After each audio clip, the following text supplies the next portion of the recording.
Oi, bonitos e bonitos, tudo bom com vocês? Começando mais uma Quinta Misteriosa aqui no canal.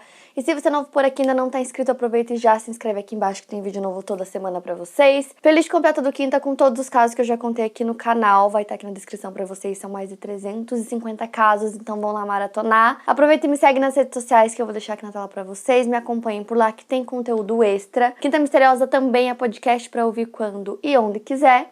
E agora bora começar o caso de hoje.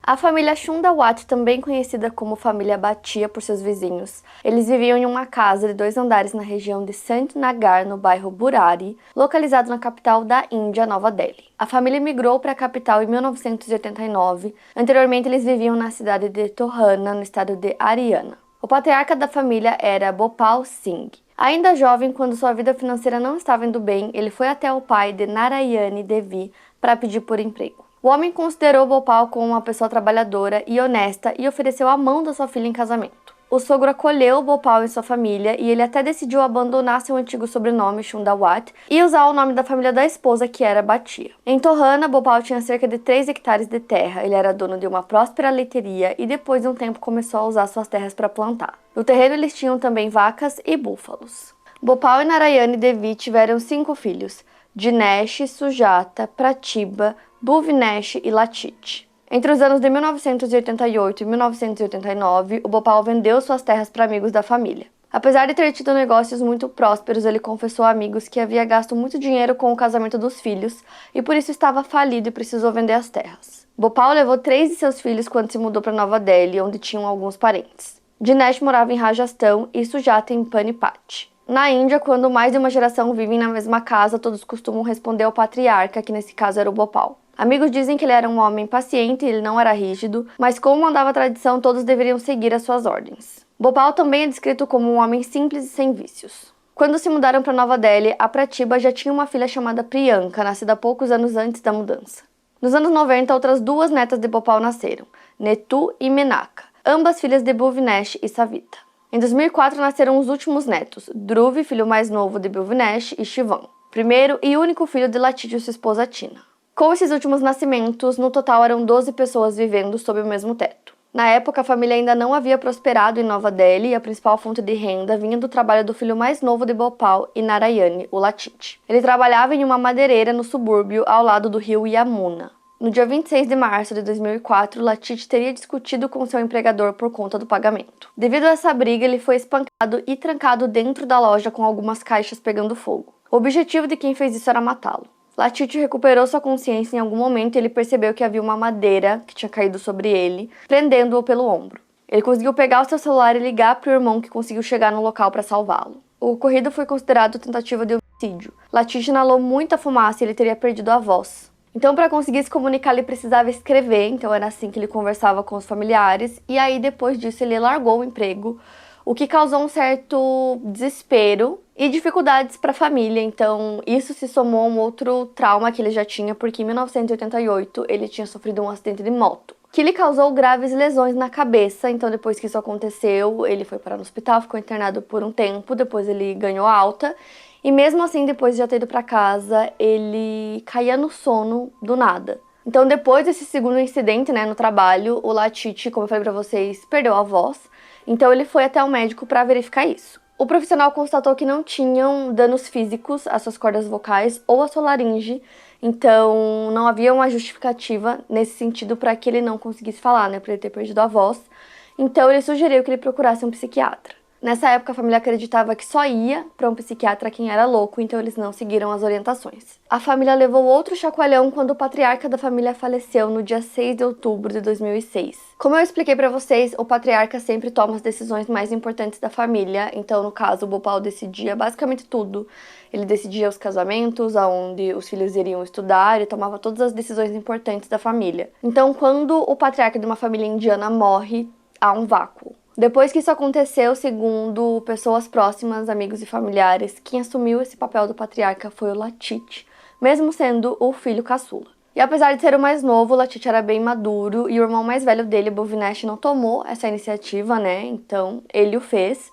E nessa época a mãe deles estava acamada por conta da idade. De acordo com alguns relatos, certo dia o Latit havia ouvido a voz de seu pai já depois do falecimento, dizendo para que ele recitasse o Hanuman Chalisa todos os dias às 10 da noite e que ele recuperaria sua voz. O Hanuman Chalisa é um hino devocional hindu em louvor a Hanuman, um deus macaco do hinduísmo. A partir disso, a família teria criado essa rotina. Todos os dias, eles rezavam às 7 da manhã, ao meio-dia e às 10 da noite. Um ano depois, Latit recuperou a voz. A família estava recitando Hanuman Chalisa e ele começou a cantar de repente. Quando perceberam, os demais familiares pararam de cantar e ele continuou cantando até o fim, só depois percebendo que ele havia voltado a falar. Os anos passaram e as condições financeiras da família melhoraram. Eles conseguiram abrir 2 lojas de produtos alimentícios gerais e uma madeireira. A Priyanka, neta mais velha, começou a trabalhar em uma multinacional de TI em Noida como executiva e ela estava noivando. No dia 17 de junho de 2018, aconteceu a festa de noivado da Priyanka, que na época tinha 33 anos. A família gastou cerca de 400 mil rúpias nessa festa, que equivalem a quase 24 mil reais. Todos estavam se divertindo muito, mas alguns amigos próximos tinham percebido uma mudança brusca de comportamento em Latit depois desse noivado, assim como seus vizinhos. O Latit passou a ser ainda mais reservado depois disso, ele passou a dormir muito também, então a Priyanka comentou com uma vizinha que ele estava com um problema na garganta, por isso que ele estava mais quieto que o normal, mas que ele já estava tratando. Só que ele estava dormindo muito por dias, então as pessoas começaram a perguntar para Tina, a esposa dele, o que estava acontecendo, e ela respondeu que ele estava sentindo muitas dores, e ele estava tomando um medicamento e por isso que ele dormia tanto. No dia 1º de julho de 2018, os vizinhos perceberam que a família não abriu a loja no horário que eles costumavam, que era sempre entre 5 e 5 e meia da manhã, que também era o horário que o leiteiro passava entregando leite. Já tinham alguns clientes na porta esperando e o telefone tocava sem parar, mas ninguém atendia. Uma das vizinhas da família, chamada Pritpal Baur, foi até a varanda da casa dela e aí ela viu essa fila, de pessoas e começou a se perguntar o porquê dos vizinhos não terem aberto a loja ainda. Outro vizinho, chamado Gurcharan Singh, também achou muito estranho a loja ainda estar fechada, então ele decidiu ir até a casa da família para ver o que estava acontecendo.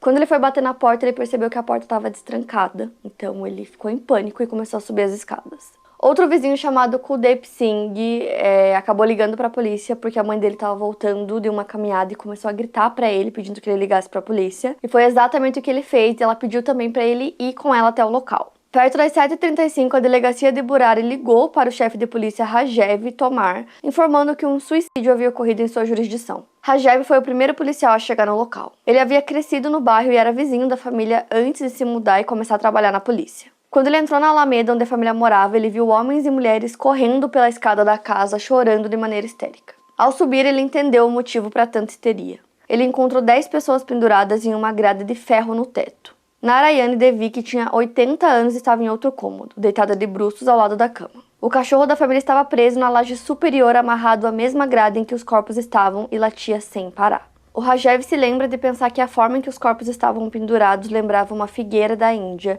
que tem raízes pendendo dos seus galhos. Todos estavam presos por tecidos coloridos enrolados em seus pescoços. Todos tinham os olhos vendados e as mãos amarradas. Os ouvidos tinham algodões e as bocas estavam tapadas com mordaças ou fitas. As vítimas eram os 11 moradores daquela casa. A matriarca, seus 3 filhos, 2 noras e 5 netos. O policial Rajev ligou para o delegado de polícia de Burari, Manoj Kumar, avisando o que tinha acontecido. Naquele momento, ele não tinha nem conseguido contar exatamente quantos corpos haviam devido ao choque. O delegado pediu para que ele fechasse as portas da casa, para que mais ninguém entrasse, já que as pessoas ficavam entrando e saindo da casa, e foi imediatamente para o local.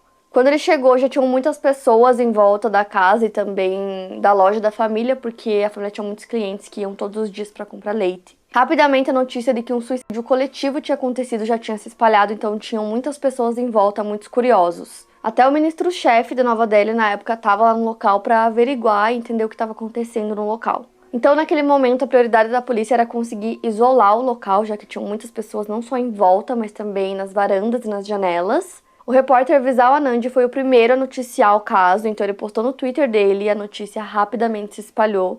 Então, às 8h30 da manhã já tinha muita gente no local, a mídia já estava em peso. Logo em seguida, um vídeo da cena do crime começou a ser compartilhado pelo WhatsApp, porque antes da polícia chegar, muitas pessoas começaram a entrar e sair da casa. Então, alguém conseguiu entrar, fazer um vídeo de 2 minutos, e aí depois começou a passar para várias pessoas por WhatsApp. Isso fez com que a gravidade do caso tomasse uma proporção muito maior. Pelo vídeo, parecia que aquele tinha sido um homicídio e não um suicídio coletivo. Simplesmente não fazia sentido para as pessoas acreditarem que tinha sido um suicídio coletivo, né? Eles conheciam a família, era uma família que estudava, que trabalhava, então para eles não fazia sentido algum. Enquanto isso estava acontecendo, a polícia estava lá dentro da casa, na cena do crime, avaliando as evidências, e eles começaram a se perguntar qual teria sido o motivo para aquelas mortes. Começaram a acreditar que poderia ter sido assassinato, mas eles consideraram que todos os membros da família foram mortos ao mesmo tempo, e para que isso acontecesse era preciso que tivesse uma ou duas pessoas para conseguir fazer isso com cada um dos membros da família, então dava um número maior do que 20 pessoas no local, o que eles acharam pouco provável. Na cena do crime também não havia qualquer indicação de que a casa tinha sido invadida. Eles também perceberam que nenhum dos itens da família foram roubados da casa, então começaram a pensar que se realmente eles tivessem tirado a própria vida, porque eles estariam vendados e amarrados. E foi aí que a polícia começou a pensar, num primeiro momento, tudo isso já bem no início que o caso aconteceu, que alguém poderia ter feito isso de propósito para que parecesse um suicídio coletivo. O delegado de polícia queria que todos os especialistas disponíveis da perícia estivessem no local, então por volta das 9h30 da manhã, a equipe de peritos do Laboratório de Ciências Forenses em Delhi, composta por biólogo, químico, físico e perito de fotografia forense, chegou no local. Todos os detalhes da cena foram documentados pelos peritos responsáveis. O perito da biologia, Brajesh Kumar, marcou os corpos com números de 1 a 11 e disse que esse momento de marcar os corpos foi bastante difícil. Não havia um bilhete de suicídio na cena e a polícia buscava entender o motivo para aquele crime. O delegado observou que do outro lado da Alameda tinha uma câmera de segurança, então ele pediu que eles pegassem as imagens do dia anterior até amanhã do dia seguinte, quando encontraram os corpos, até mais ou menos 8 horas da manhã. A Sujata, que é filha da Narayane, chegou na cena do crime e pediu para os repórteres que eles parassem de ficar inventando teorias sobre o que teria acontecido com seus familiares. Sabendo da notícia, familiares da Nora ficaram em choque. Um dia antes do crime, o irmão da Tina tinha conversado com ela e ela disse que estava todo mundo bem, que a família estava bem, tudo normal. Um dos amigos do Dhruv e do Shivan, chamado Jatin, também tinha conversado com eles na noite anterior ao crime, tinha visto eles porque eles foram até sua loja para comprar alguns mantimentos, e ele disse que eles pareciam normais, pareciam bem e felizes. Era por volta das 10h30 da noite anterior ao crime, quando Jatin perguntou para os meninos se eles iriam jogar bola naquele dia, e eles responderam: hoje não. Segundo um canal de TV, às 11 horas da noite, a Priyanka estava conversando com as suas primas sobre algumas coisas que ela queria comprar para o seu casamento. E aí a crença de que não se tratava de um caso de homicídio começou a se espalhar pelo país, e os jornalistas que estavam noticiando isso começaram a ser chamados de mentirosos, né? Porque eles diziam que tinha acontecido um suicídio coletivo. As pessoas chamavam eles de mentirosos e diziam que eles estavam apenas dizendo aquilo porque a polícia mandava neles. A multidão começou a protestar e estava fugindo do controle da polícia. Como a polícia estava sob muita pressão, eles acabaram registrando o caso como se tivesse sido um homicídio, por mais que eles ainda não acreditassem nisso. Eles continuaram investigando as demais possibilidades e, como o caso foi registrado como homicídio, a criminalística começou a trabalhar no caso também. O delegado da criminalística, Dr. Joy N. Turkey, chegou à cena e ficou bastante intrigado com o que ele viu e, em um primeiro momento, pensou que a família pudesse ter sido pendurada depois de terem sido mortos. Eles perceberam que a casa da família foi revirada de maneira sistemática. Haviam indícios que a família tinha se alimentado no dia anterior ao crime e também havia leite na geladeira. O delegado disse que se realmente fosse um caso de homicídio, haveriam sinais de luta na casa. A tampa da grade onde os tecidos foram amarrados era bem leve e fácil de ser removida. O investigador Satish reparou também que todos os tecidos estavam amarrados em uma mesma distância um do outro. E aí outros aspectos começaram a se revelar na investigação, como por exemplo, como eu falei pra vocês, eles estavam todos amarrados e vendados, mas o Bhuvanesh tinha uma das mãos solta. Então parecia que ele tinha tentado se soltar e também tinham sinais de esforços no corpo dele. Os netos estavam com os pés amarrados e as mãos amarradas nas costas, e alguns haviam sido amarrados com fios de telefone. Já Latit e Tina estavam amarrados em um padrão diferente e os seus pés não haviam sido presos. O corpo da Narayane, como eu falei pra vocês, foi o único que não estava amarrado, né, e preso. Ela foi encontrada de bruços.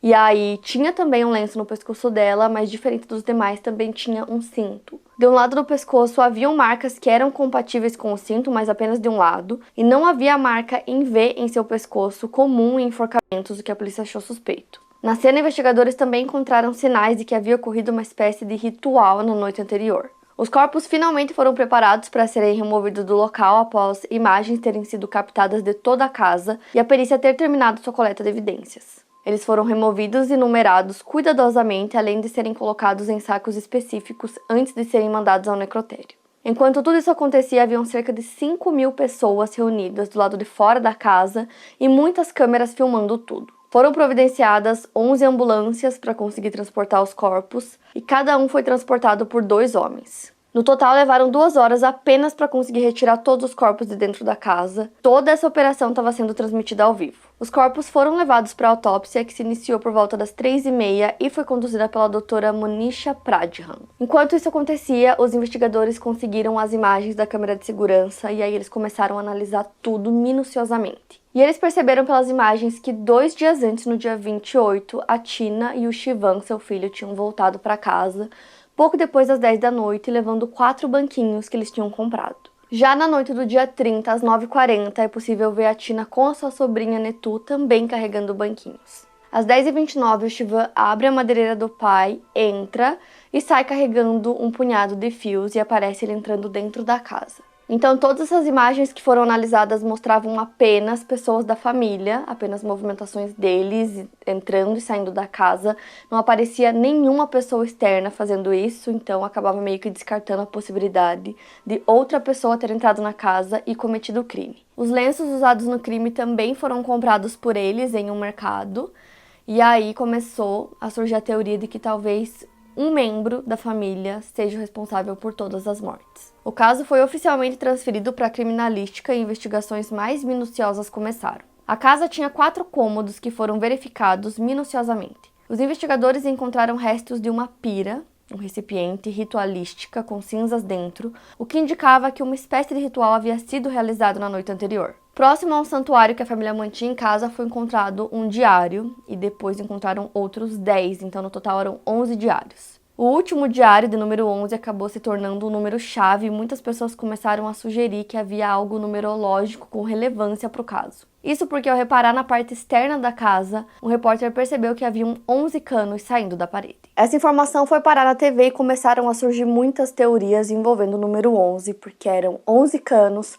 11 janelas e os 11 ferros na grade. Então, sobre os canos de ferro eram 11 numa parede, e tinham alguns que eram retos, outros curvados. E o pedreiro que foi responsável pela instalação dos canos disse que a família pediu para que eles fossem instalados para que ajudassem na ventilação e na iluminação, porque eles não queriam janelas voltadas para os vizinhos, então nessa parede cheia de canos não tinham janelas. Mas para muitos aquilo não fazia sentido, porque canos curvos não ventilam e também da forma que estava não entrava muita iluminação. E como resposta, o pedreiro disse que ele tinha pegado alguns canos mais antigos, então ele tinha levado os canos retos e os curvos, e que os pedreiros dele ficaram com preguiça de cortar os curvos, mas essa informação não teria qualquer relação com o caso. E ele disse isso porque as pessoas começaram a criar teorias, então assim, nesse caso, qualquer informação, as pessoas criavam uma teoria, e aí sobre os canos tinham 7 canos curvados e 4 canos retos, eram 7 mulheres e 4 homens. Muitos começaram a especular que esses canos foram instalados para que as almas pudessem sair. E além disso, os canos estavam organizados de forma muito parecida com a forma que os corpos foram encontrados, então as pessoas começaram a teorizar que realmente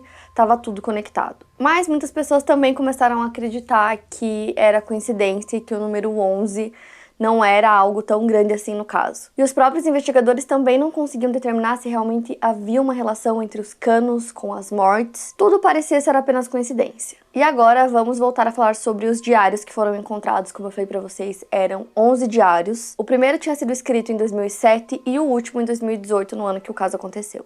O Dr. Joy Turk leu todos os diários, que pareciam basicamente uma conversa, e neles tinham instruções e também repressões. E os diários se tornaram uma grande peça no mistério das mortes, porque descrevia exatamente tudo o que foi encontrado na cena do crime. No dia 24 de junho, uma semana antes do caso, a seguinte frase foi escrita: realizar o ritual da figueira da Índia por 7 dias. O ritual também é conhecido como Bhaj Puja. Bhaj é a árvore da figueira que tem as raízes pendendo nos galhos, e o diário sugeria que a família deveria se comportar como essas raízes penduradas nos galhos. As anotações também diziam que ninguém deveria usar o telefone, então 6 aparelhos foram encontrados juntos no modo silencioso. A polícia também encontrou 5 mesinhas de canto que estavam totalmente alinhadas. O horário em que o diário dizia que o ritual deveria acontecer era a 1 da manhã. No diário dizia: se alguém visitar a casa, deixem para o dia seguinte. Nada deve estar visível, usem pouca luz. Os olhos devem estar totalmente fechados. Devem amarrar vendas corretamente. Amordaçar a boca com lenço. Não devem pensar em nada, nada além do infinito. Em pé, em posição de sentido, imaginem os galhos da árvore envolvendo seu corpo. Façam um ritual com união e determinação. Isso ajudará a se arrependerem de seus erros. Não muito tempo depois disso, a imprensa teve acesso a esses diários, então eles publicaram tudo. Quando começaram a avaliar os diários e as anotações, começaram a perceber que parecia que todos os dias, pela manhã, as pessoas da família abriam o diário e liam o que eles deveriam fazer durante o dia. Essa rotina que eles deveriam seguir eram escritas diariamente. Então, nos diários dizia não só como eles deveriam seguir o dia deles, mas também como eles deveriam corrigir seus erros. Por exemplo, no dia 24 de dezembro de 2017, tinha uma nota dizendo: "O Dhruv está passando muito tempo no celular, corrijam isso." Então, além dessas anotações e desses comandos, também tinham vários detalhes sombrios sobre a prática da feitiçaria. Pelo que os policiais e os investigadores conseguiram entender tudo isso, o que parecia que estava acontecendo na casa é que tinha uma presença mística ou até mesmo uma entidade que estava ditando tudo o que eles deveriam fazer. Os investigadores começaram a acreditar que tinha um ocultista que estava aconselhando a família a fazer o ritual. Vizinhos revelaram que a família era bem religiosa e costumava pendurar citações escritas em um pequeno quadro do lado de fora da casa. Também haviam rumores que a família teria tirado a própria vida para atingir o moksha, que seria a libertação espiritual por meio da iluminação da consciência e o fim do ciclo de morte e renascimento a que as pessoas estão submetidas. Como a mídia noticiava tudo o que estava acontecendo, passaram a surgir boatos de que a filha do pedreiro, Kanwarpal Singh, chamada Geta Mata, era a ocultista. Esse boato começou a surgir apenas porque ela usava vermelho. Ela chegou a ser interrogada pela polícia, mas negou qualquer envolvimento no caso. Mesmo assim, a mídia perseguia.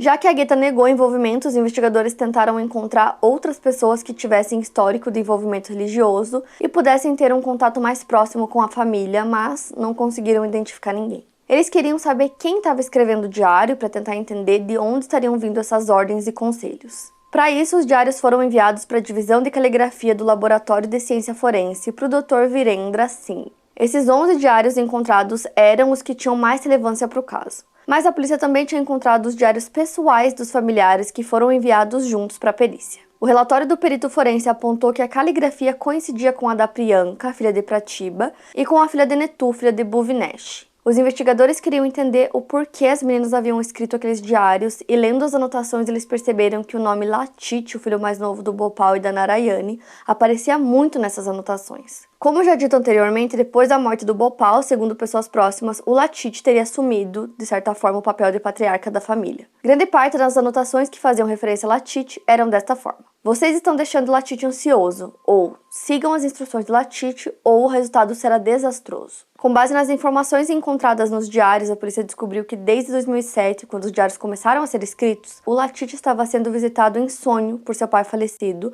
os dois tinham conversas e Latit seguia tudo o que seu pai dizia.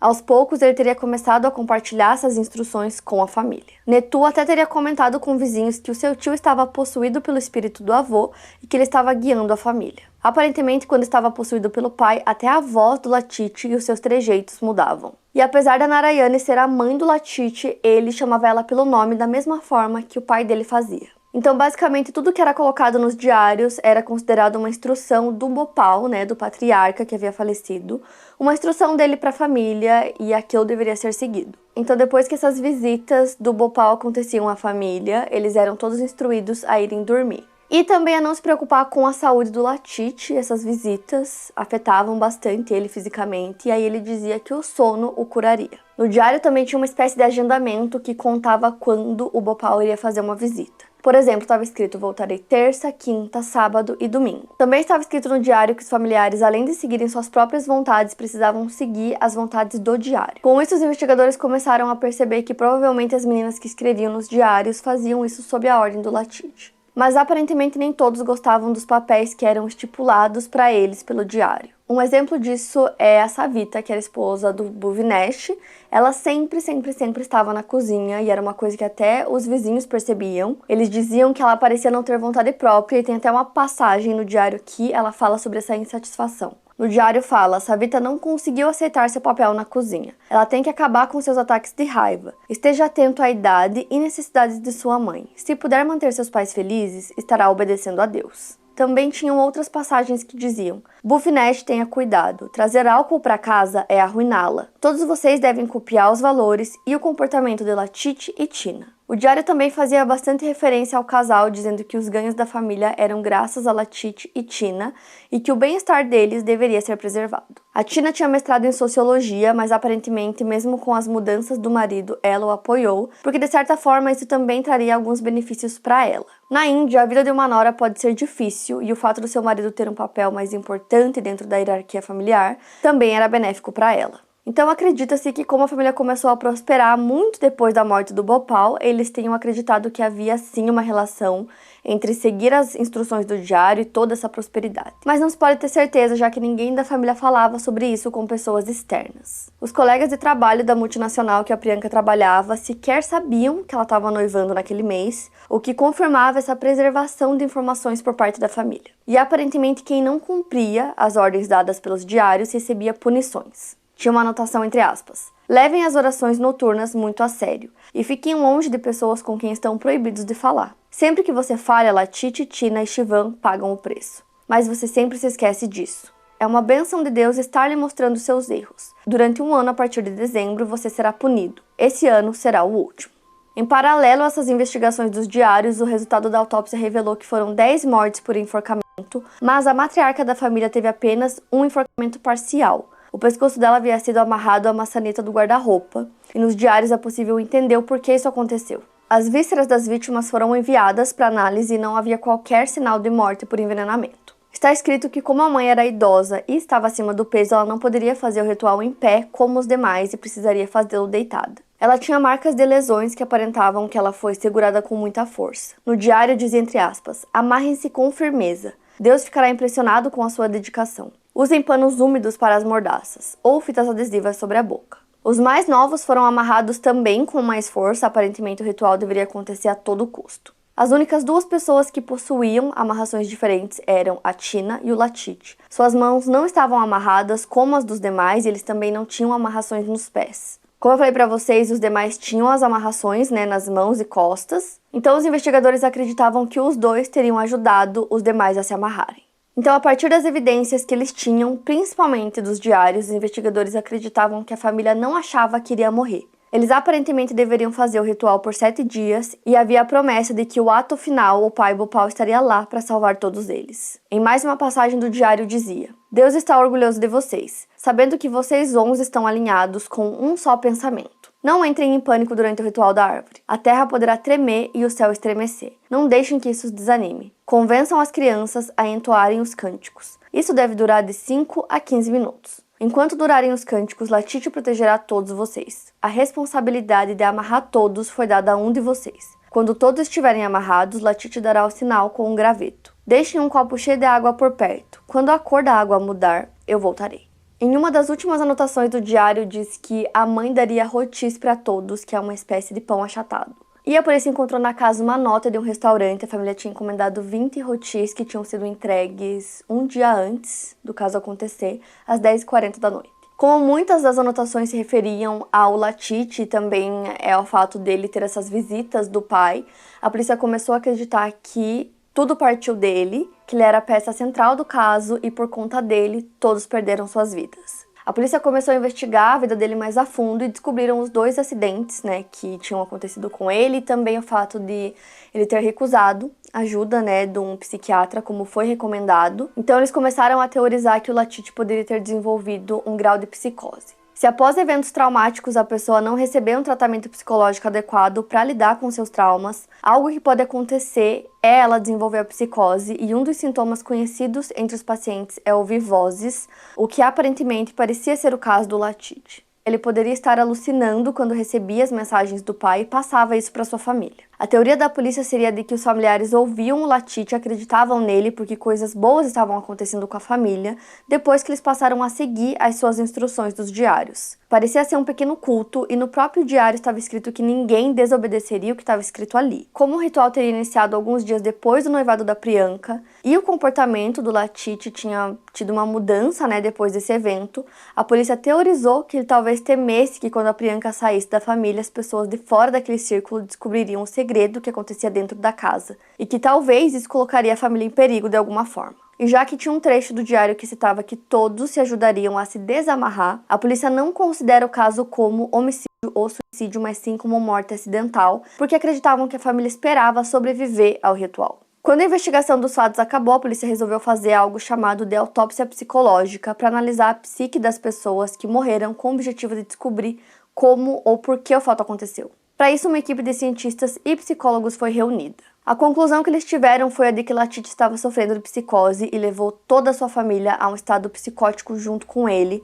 provocando um caso de psicose compartilhada. Muitos acreditam que esse não seja o caso, mas não existe uma conclusão oficial para o motivo das mortes. No dia seguinte ao resultado da autópsia, os corpos foram devolvidos à família. A cremação foi autorizada e eles foram levados ao crematório Ningabod Ghat por volta das 5 da tarde do dia 2 de julho de 2018. Muitas pessoas acompanharam as cremações, que são feitas em espécies de fogueiras. Apenas um sacerdote estava presente e o irmão mais velho de algumas das vítimas, Dinesh, fez o ritual em todos os corpos, um por vez. Os olhos das vítimas haviam sido doados, pois Dinesh acreditou que assim manteria sua família viva. As cinzas foram jogadas em um rio. Muitas perguntas que surgiram logo no início das investigações não foram respondidas até hoje, então tem muito mistério em torno das mortes de Burari. Em 2021, a divisão criminal encerrou o caso e eles declararam no relatório que não foi detectado nenhum sinal de crime e que as mortes da família pareciam ser resultado de um pacto suicida. Então, assim, até hoje muitas pessoas acreditam que, apesar das provas dos diários e tudo mais, que não foi exatamente isso que aconteceu, acreditam que outra coisa pode ter acontecido. Muito porque a família tinha muitos membros, né? Eram muitas pessoas, então muitas pessoas têm dificuldade em acreditar que todo mundo fosse obedecer a uma pessoa só e que todo mundo fosse obedecer aos diários. Tem um documentário na Netflix bem legal sobre o caso, então pra quem quiser assistir, vale muito a pena. Quero muito saber o que vocês acharam. Esse caso é muito doido, quero muito ler o comentário de vocês, então escreve pra mim aqui nos comentários. Não esquece do like, que me ajuda muito na divulgação do vídeo. Playlist completa do Quinta com todos os casos que eu já contei aqui na descrição. Quinta Misteriosa também é podcast pra ouvir quando e onde quiser. E não esquece de me acompanhar nas redes sociais, que eu vou deixar aqui na tela pra vocês, tem conteúdo extra por lá. E é isso, eu vejo vocês no próximo vídeo.